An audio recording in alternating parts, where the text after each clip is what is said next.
ஊருக்கே வந்தா, சொந்த ஊர்ல நாம் யாரும் அவ்வளோ சீக்கிரமா ஏமாற மாட்டோம். ஏன்னா அது நம்முடைய சொந்த ஊர், எல்லாவற்றையும் நாம் அறிந்திருப்போம். அப்படி ஒருத்தருடைய சொந்த ஊருக்கே வந்து தான் யாருன்னு நிரூபித்தவர் இயேசு கிறிஸ்து.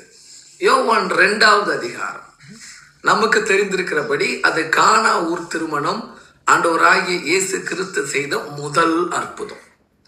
இந்த அற்புதத்துல எல்லாரும் அது திராட்சை ரசம் தீர்ந்துருச்சு, அவங்க அப்படி இயேசு கிறிஸ்து வந்தா திராட்சை ரசத்தை தீர்வை தீர்ந்து போனதை அது சரியாக்கினார் இப்படிலாம் பார்க்கணும். ஆனா இன்னொரு முக்கியமான விஷயம் இருக்கு.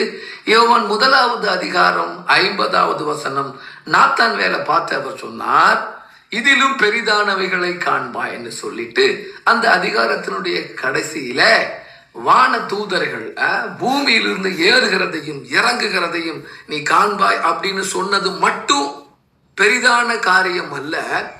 நாத்தான்வேலுடைய சொந்த ஊர் கானா ஊர். யோவான் 21:2 இப்படியாக எழுதியிருக்கிறது, நாத்தான்வேலுடைய சொந்த ஊர் கானா ஊர் என்று. அப்போ அந்த கானா ஊர் திருமணத்துல நாத்தான்வேலும் இருந்தார். அந்த நாத்தான்வேலுக்கு முன்பாகத்தான் சொந்த ஊரிலே தான் ஆண்டவர் தன்னை யார் என்று நாத்தான்வேலுக்கும் நிரூபித்தார்.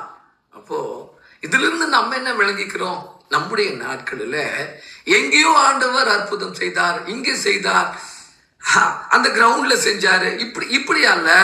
இந்த நாட்களில் உங்க குடும்பத்துக்கு வந்து, உங்க ஊருக்கு வந்து, உங்களுக்கு முன்பாக அவர் யார் என்று நிரூபிக்க அவர் ஆயத்தமுள்ளவராயிருக்கிறார். ஸோ அப்பேற்பட்ட ஆண்டவர், உண்மையிலுமே சொல்றேன், நம் வாழ்க்கையிலே அற்புதங்களை செய்யாமல் போறது இல்லை.